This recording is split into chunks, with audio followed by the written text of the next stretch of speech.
Ya. Buenos días, mi nombre es María Belén Cango González, soy estudiante del primer ciclo paralelo B de la carrera de Derecho. El día de hoy vamos a hablar sobre los fundamentos teóricos de la investigación y algunos otros conceptos sobre la teoría crítica del derecho. ¿Qué es el conocimiento? Según Ramírez 2009, nos menciona que este es el proceso progresivo y gradual desarrollado por el hombre para aprender su mundo y realizarse como un individuo y especie. Alani Cortés en el 2018, en cambio, menciona que es un conjunto de informaciones y representaciones abstractas. Estas están interrelacionadas y que se van acumulando a través de las observaciones y de las experiencias. Por otra parte, Rosario y Camacho en el 2015 mencionan que el conocimiento es la acción mediante la cual el sujeto, haciendo uso de sus sentidos, puede ser la vista, el gusto, el olfato, aprende de un objeto un conjunto de cualidades o atributos que son perceptibles a través de un proceso cognitivo. ¿Qué es este proceso abstractivo del conocimiento? Aquí interactúan cuatro partes. La primera tenemos el sujeto, que es quien conoce, percibe y analiza conceptualizando la realidad. El segundo es el objeto. Esto es lo que se conoce o puede ser como algo físico, algo conceptual o un fenómeno. Aquí podemos observar el ejemplo de esta persona que está observando el objeto, en este caso, que es un micrófono, para posterior a ello hacer un proceso mental de abstracción. Es decir, observar, comparar, analizar o sintetizar la información. A toda esta representación interna que nosotros hacemos mediante nuestro pensamiento, esto se lo conoce como el resultado de la abstracción y es la idea o el concepto que se forma en la mente del sujeto. ¿Cuáles son los niveles de conocimiento? En el proceso del conocimiento, el ser humano se introduce en la realidad propia de los objetos para tomar posesión de ellos. Ahora bien, esta realidad se presenta en diferentes grados o diferentes niveles de abstracción. La primera es la sensorial. Aquí el conocimiento sensible permite conocer la realidad a través de los sentidos, como la vista, el oído. Aquí también se incluyen algunas sensaciones, percepciones y representaciones. Siendo claro está la vista y la audición, los sentidos que son más utilizados por su papel de formación de imágenes, en el lenguaje y en el aprendizaje. Este tipo de conocimiento tiene dos actos. El primero es la percepción sensible. En este se capta y se organiza la realidad mediante la interpretación de estímulos. El segundo acto es la conciencia sensible, en el cual se integra y se clasifica la información percibida, permitiendo acumular experiencias y poder construir una comprensión más profunda del entorno. En cuanto al conocimiento conceptual, este permite al ser humano formar conceptos abstractos mediante el lenguaje y la razón, interpretando los estímulos sensoriales para poder clasificar y comprender la realidad en sí. Este nivel también posibilita usar experiencias que ya sean pasadas para poder resolver nuevos problemas. Este se apoya en tres facultades principales. El primero es la imaginación, ya que aquí se crean y se combinan las imágenes mentales fortaleciendo la abstracción y el lenguaje. La segunda es la memoria imaginativa. Aquí se producen recuerdos sensoriales y favorece el aprendizaje. En cuanto a la memoria cognitiva, en cambio, se proyecta la experiencia pasada hacia acciones futuras, orientando el comportamiento práctico y prudente del individuo. Ahora, en cuanto al nivel de conocimiento holístico, este parte desde la inteligencia como la base del pensamiento, ya que aquí se permite comprender la esencia de las cosas. A través de ella, el ser humano trasciende de la simple percepción o de la imaginación para analizar el qué, el por qué y para qué de los fenómenos. Las operaciones claves de la inteligencia son comprender conceptos, establecer juicios que relacionen ideas o realidades Y por último, razonar conectando juicios para alcanzar nuevos conocimientos.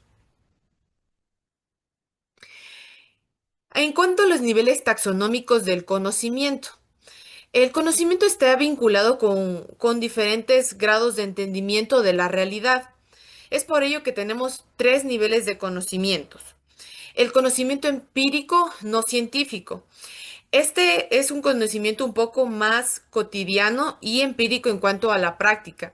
Este es el conocimiento un tanto más subjetivo, es impreciso, es superficial y no es verificable.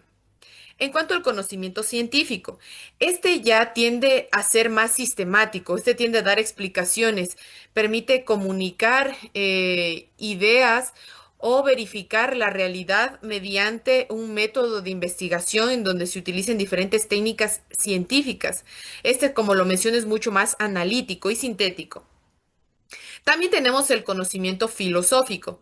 Este se basa en la reflexión sistemática, en donde siempre se da a tratar de entender la existencia del ser humano, siempre basándonos desde la razón.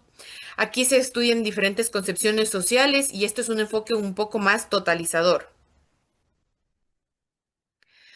Tenemos otra clasificación del conocimiento según Ríos en el 2004. Aquí existen ocho niveles, ocho tipos de conocimiento. El primero es el vulgar. Este nace desde la cotidianidad. El técnico es lo que tiene que ver con un poco más a diferentes ramas de la ciencia en donde ya existe un estudio más a profundidad sobre las diferentes ramas del conocimiento.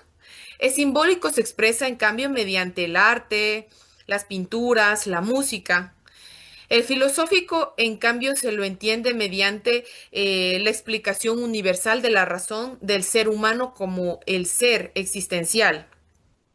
En cambio, el científico usa un sistema más sistemático y pretende explicar fenómenos que sean naturales y permite realizar una verificación mediante los diferentes métodos de investigación. El social, en cambio, nace de las prácticas sociales o de las comunidades. Por su parte, el religioso está basado en la fe, independientemente de lo moral o de la parte política. Y por último, tenemos el político, que este se expresa mediante discursos de poder o relaciones en donde existen gobernantes, en donde hay grandes asambleas y ahí proceden a dar sus discursos y de esta forma amplían el conocimiento o dan el conocimiento a un grupo focalizado.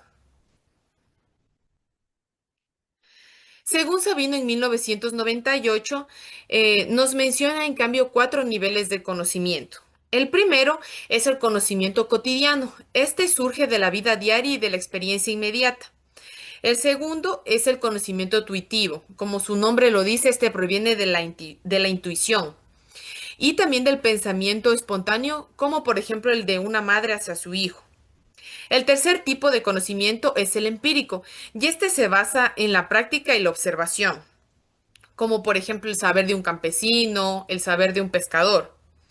El conocimiento científico es el número 4 y este es el racional, sistemático, verificable, orientado a explicar y transformar la realidad. Ahora bien, ¿qué es la ontología y cómo funciona la ontología dentro de la rama jurídica? La ontología es una rama de la filosofía que estudia el ser y se encarga del estudio también de la existencia y la realidad. Este también nos permite analizar qué es lo que existe y cuáles son las características esenciales y cómo se relacionan entre sí distintos entes.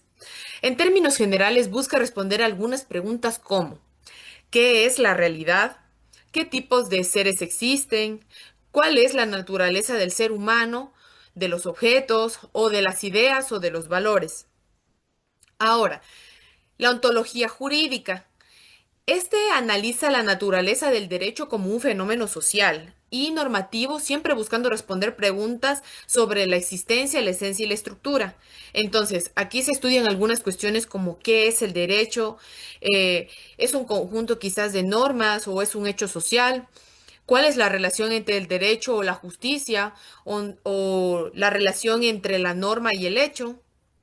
También tenemos qué es la relación o cómo se da esta relación entre la ontología y la metodología de la investigación. Bueno, existen tres formas de cómo se puede crear esta ontología. La primera es, si se parte de una ontología positivista, en la que se va a considerar al derecho como un conjunto de normas objetivas, por lo que aquí se va a tener que utilizar una metodología más dogmática, centrada en el análisis lógico y sistemático de los textos legales. En cambio, si se adopta una ontología sociológica, se entenderá el derecho como un producto de las relaciones humanas y los contextos sociales. Aquí se van a aplicar entonces una metodología un poco más empírica o cualitativa, como por ejemplo puede ser el uso de entrevistas, estudios de caso o análisis de discursos. Y en cuanto si la ontología es crítica o filosófica, se buscará comprender el derecho desde su relación con la justicia, el poder o la moral empleando métodos más reflexivos. En resumen, la ontología define cómo se concibe el derecho y la metodología traduce cómo esa concepción de las formas concretas de investigar, cómo se dan. Por lo tanto, ambas siempre se van a complementar. La ontología es el qué y la metodología es el cómo del conocimiento jurídico. Ahora vamos a hablar un poco sobre la epistemología según Valle et al. 2023. Ya, ¿qué es la epistemología? La epistemología es la rama de la filosofía que estudia el conocimiento científico, su origen, validez, límites y métodos. Este analiza cómo el ser humano conoce, qué es el conocimiento y qué criterios lo hacen verdadero o confiable. En otras palabras, se busca responder a cómo se construye, cómo se justifica y cómo se organiza el conocimiento. Ahora, la epistemología jurídica, este aplica esos principios, pero al campo del derecho. Entonces, acá se estudia cómo se produce e interpreta de forma válida el conocimiento jurídico, es decir, cómo los juristas, los jueces o los abogados construyen la verdad dentro del sistema legal. Entonces, esta epistemología jurídica nos permite reflexionar sobre las fuentes del conocimiento jurídico, o sea, sobre la doctrina, la ley y la jurisprudencia. También sobre los métodos de la interpretación del derecho como tal. Y por último, también nos permite reflexionar sobre la relación entre el derecho y otras ciencias, como por ejemplo la sociología, la filosofía y también la política.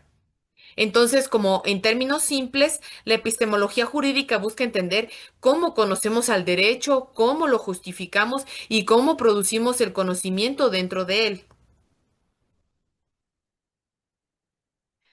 Ya, tenemos también las concepciones del derecho. Aquí tenemos cuatro puntos importantes, según Valle et al. 2023. El primero es el justnaturalismo, que a breves rasgos es una corriente filosófica jurídica que sostiene que existen principios que son o derechos que son inherentes a la naturaleza humana y que son universales e independientes de la voluntad humana o del Estado. Por ejemplo, el derecho a la vida. Tenemos también el positivismo. Esta es una doctrina jurídica que afirma que el derecho es el conjunto de normas creadas por el hombre y que su validez no va a depender de juicios morales, sino de la conformidad con el sistema normativo reconocido. En cuanto al materialismo, en cambio, este es un paradigma jurídico más crítico que emergió en América Latina. Este enfoca el derecho no solo como normas o valores formales, sino como una praxis orientada a la vida de los pueblos y la naturaleza, entendiendo que el derecho debe sustentar la reproducción de la vida y combatir estructuras de opresión. Por último, tenemos el pluralismo jurídico. Este pluralismo jurídico plantea que el derecho no es exclusivo del Estado, sino que existen sistemas normativos alternativos surgidos de las comunidades y sus prácticas sociales. Por ejemplo, aquí tenemos tres tipos de proyectos. el proyecto conservador, que favorece la concentración del capital y la globalización, manteniendo el status quo mediante el derecho como un instrumento de control. Tenemos también el proyecto emancipador. Este propone un derecho basado en las luchas sociales con nuevos paradigmas orientados a la equidad y a la justicia social. Y por último tenemos el proyecto de legalidad alternativa. Ya. Este plantea un derecho creado desde las comunidades, como el derecho indígena o el comunitario, en oposición al monismo jurídico estatal.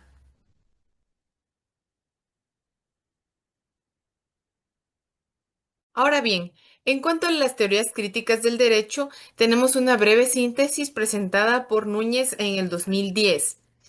Esta cuestiona las bases del derecho tradicional y su aparente neutralidad influenciada por la escuela de Frankfurt y el materialismo histórico. Aquí se enfoca en revelar cómo el derecho se reproduce en las relaciones de poder y de desigualdad, planteando las cuatro corrientes principales. La primera es la de Critical Legal Studies, en la cual se muestra la conexión directa entre el derecho y el poder. La segunda es la Critique du Detroit, en donde se analiza el derecho desde lo sociopolítico y material. La tercera corriente es el uso alternativo del derecho. Este busca transformar la realidad social. Y la cuarta es la crítica jurídica epistemológica, en el cual se revisan los límites y sesgos del pensamiento jurídico como tal. Todas estas corrientes, juntos al materialismo, sostienen que el derecho debe responder a las condiciones y a las necesidades reales de las personas, reconociendo siempre que existen sistemas normativos como el derecho indígena o el comunitario. No obstante, es importante reconocer que ambas corrientes promueven un derecho que es más plural, más inclusivo y más orientado a la justicia social, en contraposición contra el positivismo jurídico tradicional. Y eso es todo en cuanto puedo mencionarles sobre el tema de hoy. Espero que haya sido de bastante ayuda y de su entendimiento. Muchas gracias.